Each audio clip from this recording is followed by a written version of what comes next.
은주 씨는 그 낡은 가방을 10년 동안 열지 못했어요. 정확히는 열 용기가 없었어요. 시어머니가 던져준 그 가방, 모욕과 함께 날아온 그 가방.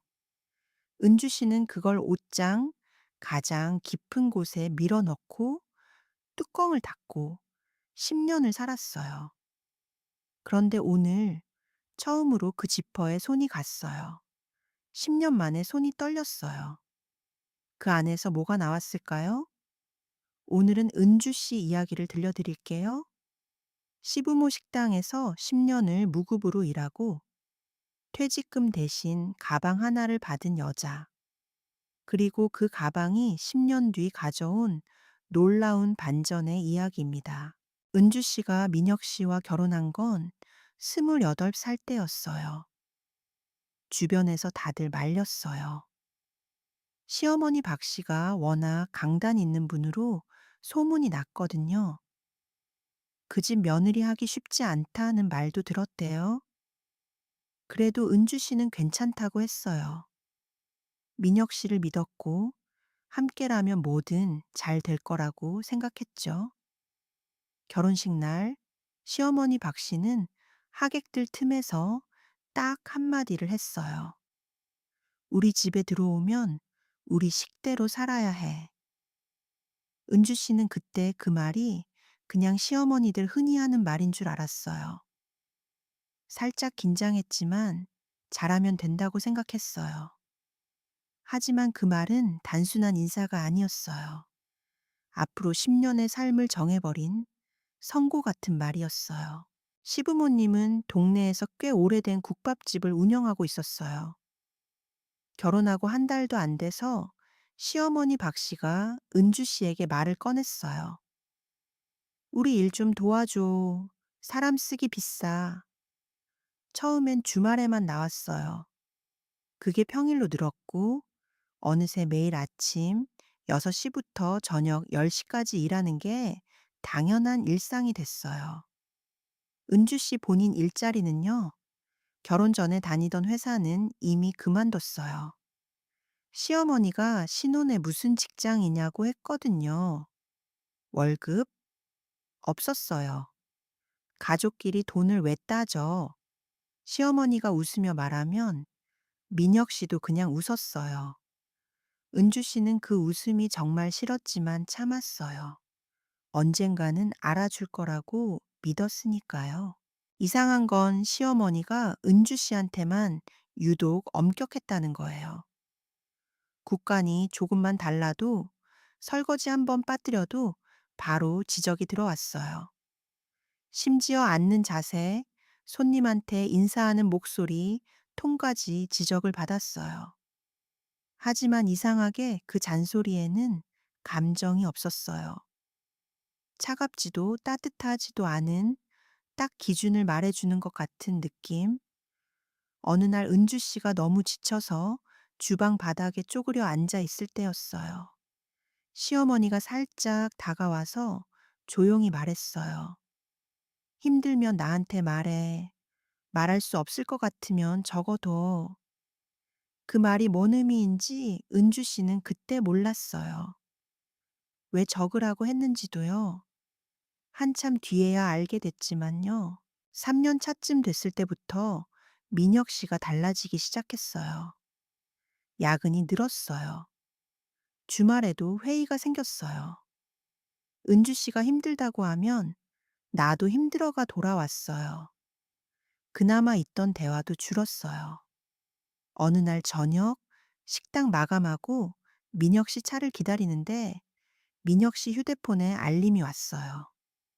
화면이 켜지면서 여자 이름 세 글자가 보였어요. 준하였어요.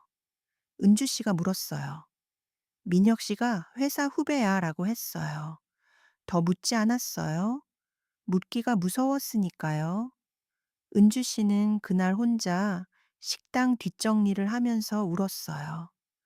아무도 보지 않는 주방에서 시어머니가 그 모습을 봤는지 몰랐는지 그날 시어머니는 아무 말도 하지 않았어요. 5년이 지났어요. 은주 씨 친구들은 하나둘 커리어를 쌓고 있었어요. 누군 승진했고, 누군 사업을 시작했어요. 은주 씨는요, 매일 아침 6시에 식당 문 열고 저녁 10시에 문 닫았어요. 통장엔 민혁 씨 월급이 들어왔다 나갔다 했는데 나중에 보니 그 돈도 시부모님 식당 부채 갚는데 다 쓰이고 있었어요. 은주 씨한테 남는 돈이 거의 없었어요. 은주 씨가 한번 조심스럽게 물었어요. 저도 일한 거 좀 받을 수 있을까요? 5년이 됐는데 시어머니가 잠깐 멈칫하더니 한숨을 쉬었어요. 그 얘기는 나중에 해. 나중이 언제냐고 묻지 못했어요. 왜 묻지 못했을까요? 그냥 또 국자를 들었어요. 그게 10번째 해가 될 때까지요. 결혼 7년째 봄이었어요. 민혁 씨가 저녁에 은주 씨를 거실에 불러 앉혔어요. 할 말이 있어. 그 목소리가 달랐어요. 은주 씨는 심장이 쿵 내려앉는 느낌이 들었대요. 그리고 민혁 씨가 말했어요. 이혼하자. 그냥 그렇게. 이유도 미안하다는 말도 없이. 마치 오늘 저녁 뭐 먹을지 말하듯이. 은주 씨가 물었어요. 왜? 민혁 씨가 잠깐 눈을 피하더니 말했어요. 그냥 지쳐서. 7년이었어요. 7년 동안 아침 6시에 일어나 밥을 차리고 식당에서 종일 서 있다가 집에 돌아와 다시 밥을 했어요. 그 7년이 그냥 지쳐서였어요. 다음 날 아침 시어머니 박 씨가 은주 씨를 안방으로 불렀어요. 그 방에는 낡은 가방 하나가 침대 위에 놓여 있었어요. 시어머니가 말했어요. 이게 내 몫이다. 은주 씨가 멍하니 서 있으니까 시어머니가 그 가방을 들어서 은주 씨 발 앞에 던졌어요. 퉁! 낡은 가방이 바닥에 떨어졌어요. 열어봐. 가방 안에는 봉투 하나가 있었어요. 500만 원. 그리고 이혼 동의서. 이게 7년 값이야. 사인하고 나가. 은주 씨는 그 자리에서 울지 않았어요. 울 수가 없었어요. 눈앞이 하얘졌대요. 그냥 가방을 들고 문을 나섰어요. 시어머니 눈을 끝까지 보지 못했어요. 은주 씨가 집을 나서는 날 짐은 캐리어 하나였어요. 그 낡은 가방은 캐리어 위에 얹었어요. 열지 않았어요. 민혁 씨는 현관에 나와 있지 않았어요. 시어머니만 부엌에서 등을 돌리고 서 있었어요. 은주 씨가 마지막으로 한마디 했어요. 10년 동안 감사했습니다. 시어머니는 아무 말도 하지 않았어요. 등을 돌린 채로요. 은주 씨가 문을 닫았어요. 그 집 문을 닫는 소리가 너무 크게 들렸대요. 조용한 아침이었는데 그 소리만 컸어요. 은주 씨는 엘리베이터 안에서 처음으로 주저앉아 울었어요. 그리고 스스로에게 말했어요. 이제 내 인생 살자. 여러분이라면 그 가방을 바로 열어보셨을 것 같아요? 은주 씨는 못했어요. 친정집에 도착해서 방에 가방을 내려놓고 이틀 동안 그냥 뒀어요. 그 가방을 열면 뭔가 끝나는 것 같은 기분이 들었대요. 500만 원이 들어있다는 걸 이미 알았어요. 그 돈이 얼마나 모욕적인 금액인지도요. 7년이 500만 원이었어요. 이틀 뒤 셋째 날에도 안 열었어요. 한 달이 지났어요. 그 돈을 눈으로 보는 순간 그 금액이 현실이 되는 게 싫었던 거예요. 그래서 그냥 옷장 가장 깊은 곳에 넣어버렸어요. 나중에 필요할 때 열자. 그런데 그 나중이 어느새 10년이 됐어요. 은주 씨는 그 뒤로 정말 열심히 살았어요. 처음엔 편의점 알바를 하면서 요리 학원을 다녔어요. 식당에서 10년을 일했는데 뭔가 손에 남은 게 있었거든요. 2년 뒤에 반찬 가게를 냈어요. 작은 가게였어요. 메뉴 6가지. 그런데 반찬 맛이 진짜 집밥 맛이라고 소문이 났어요. 줄이 생겼어요. 3년 차에 두 번째 가게를 냈어요. 5년 채 프랜차이즈 계약을 맺었어요. 이게 동화 같죠? 그런데 동화가 맞아요. 은주 씨는 정말 그렇게 됐어요. 10년 동안 식당에서 배운 게 있었으니까요. 그걸 버리지 않고 쓴 거예요. 은주 씨가 이혼한 지 9년이 지났을 때 옛 동네 지인한테 연락이 왔어요. 박신의 국밥집 문 닫았더라. 은주 씨는 그 말을 듣고 뭔 감정이 들었는지 모르겠다고 했어요. 기쁜 것도 아니고 슬픈 것도 아니고 그냥 그렇구나 하는 기분이었대요. 알고 보니 민혁 씨가 재혼한 여자와도 결국 헤어졌고 가게도 코로나 때 한번 크게 기울었다가 결국 못 버텼다고 했어요. 민혁 씨는 지방으로 내려갔다고 시어머니 박 씨는요, 그 소식은 없었어요. 어디서 어떻게 지내는지 아무도 몰랐어요. 은주 씨는 그날 밤 잠을 잘 못 잤대요. 자꾸 그 낡은 가방이 생각났거든요. 왜 갑자기 그 가방이 생각났는지는 본인도 몰랐대요. 10년이 됐을 때였어요. 은주 씨 가게 앞 벤치에 한 여자 어른이 앉아 있었어요. 등이 굽어 있었어요. 처음엔 몰랐어요. 그냥 지나치려다가 뭔가 익숙한 실루엣에 발이 멈췄어요. 설마 하고 앞으로 돌아봤는데 시어머니 박 씨였어요. 많이 늙어 있었어요. 10년 전보다 작아진 것 같았어요. 시어머니도 은주 씨를 알아봤어요. 둘이 잠깐 눈이 마주쳤어요. 은주 씨는 그 순간 도망가고 싶었대요. 그런데 발이 안 움직였어요. 그냥 거기 서 있었어요. 시어머니가 먼저 눈을 내리깔았어요. 그 눈빛이 달랐어요. 10년 전과는 완전히 달랐어요. 은주 씨는 시어머니한테 다가가서 옆에 앉았어요. 아무 말 안 했어요. 시어머니도 한동안 말을 못 했어요. 그러다가 시어머니가 말했어요. 잘 됐다고 들었어. 반찬 가게가 많이 커졌다고. 은주 씨가 대답했어요. 네, 짧게요. 시어머니가 다시 침묵했어요.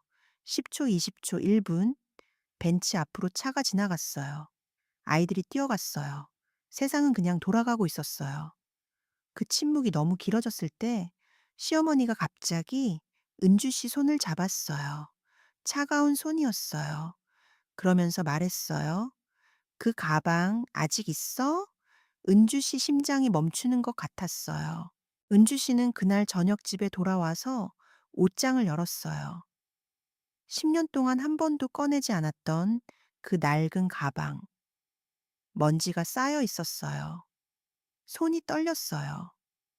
시어머니가 왜 그 가방을 물어본 건지 이해가 안 됐어요. 아직 있냐고 물으면서 뭔가 표정이 있었어요. 후회? 아니면 다른 무언가? 은주 씨는 조심스럽게 가방을 꺼내 침대 위에 올려놓았어요. 지퍼에 손가락을 얹었어요. 10년 만에요.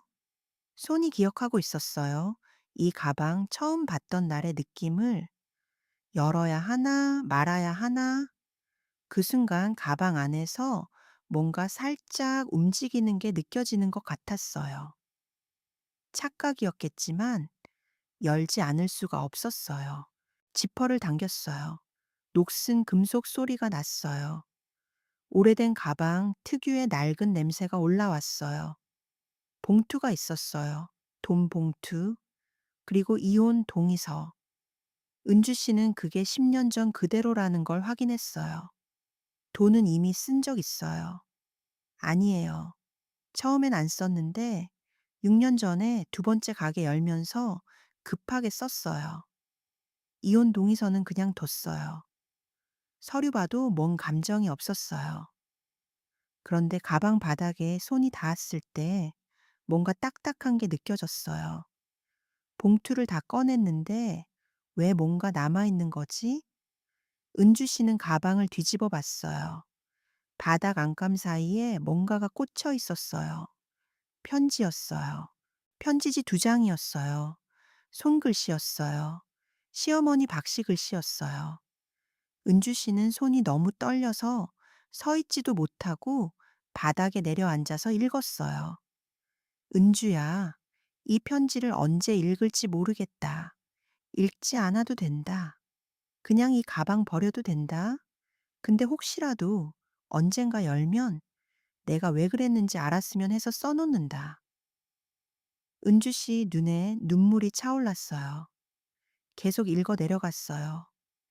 민혁이는 3년 전부터 딴 여자가 있었다. 내가 알고 있었다. 네가 모르는 줄 알았는데 어느 날 밤 주방에서 네가 혼자 우는 걸 내가 봤다. 그날 결심했다. 내가 여기 있으면 평생 식모살이야. 민혁이는 내 아들이지만 너한테 잘 못해줄 아이다. 내가 더 잘 알아. 그래서 내가 나쁜 사람 해야겠다고 생각했다. 네가 나를 미워해야 여기서 나갈 수 있으니까. 가방 던진 거 미안하다. 일부러 모욕스럽게 한 거야. 네가 돌아보지 않게. 500만 원은 내가 모은 거다. 식당 수입 아니다. 그게 전부라 미안하다. 이 돈으로 새 출발해라. 잘 살아라. 은주야, 넌 여기 있을 사람이 아니야. 거기까지 읽고 은주 씨는 편지를 가슴에 끌어안고 엉엉 울었어요. 10년 전에는 울지 않았는데 10년이 지나서야 울 수 있었어요. 다음 날 아침 은주 씨는 시어머니가 살고 있는 작은 원룸을 찾아갔어요. 지인한테 수소문해서 겨우 알아낸 주소였어요. 시어머니가 문을 열었을 때 은주 씨가 서 있었어요. 시어머니 표정이 굳었어요. 그냥 은주 씨가 다가가서 시어머니를 안았어요. 아무 말 없이. 시어머니는 처음에 팔을 어디다 둬야 할지 몰라 어색하게 있다가 천천히 은주 씨 등을 두드렸어요. 그 등을 두드리는 손이 떨렸어요. 두 사람이 그렇게 한참 서 있었어요. 은주 씨가 말했어요. 편지 읽었어요. 시어머니가 아무 말도 못했어요. 대신 더 세게 등을 두드렸어요. 은주 씨는 지금 시어머니를 가끔 찾아간대요. 가게 반찬 챙겨드리러. 시어머니는 처음엔 불편해했지만 이제는 기다린다고 해요. 민혁 씨 이야기는 둘 다 하지 않아요. 안 해도 돼요. 그 낡은 가방은 은주 씨 서재에 올려놨어요. 이번엔 열어두고 그걸 볼 때마다 은주 씨는 이런 생각이 든대요. 나를 쫓아낸 게 아니라 내보내준 거였구나. 10년이 지나야만 알 수 있는 게 있어요. 그때는 모욕이었는데 지나고 나면 선물이 되는 것들이요. 여러분도 살다 보면 그런 순간이 있지 않으셨나요? 나중에 돌아봤을 때 그게 사실은 나를 위한 일이었다는 걸 알게 되는 그런 순간이요. 오늘 은주 씨 이야기 어떠셨나요? 시어머니 박 씨가 나쁜 사람인지 좋은 사람인지 저도 쉽게 판단이 안 돼요. 하지만 그 편지 한 장이 10년의 오해를 녹였다는 건 참 오래 걸렸지만 잘 됐다는 생각도 들어요. 공감이 되셨다면 좋아요. 한 번만 눌러주세요. 그게 저한테는 정말 큰 힘이 돼요. 아직 구독 안 하신 분들 지금 구독 눌러주시면 다음 이야기를 가장 먼저 받아보실 수 있어요. 알림 설정까지 해두시면 새 이야기 올라올 때마다 바로 알려드릴게요. 그리고 댓글로 여러분 이야기도 꼭 들려주세요. 이런 시어머니 주변에 계셨나요? 더 좋은 이야기로 곧 돌아올게요.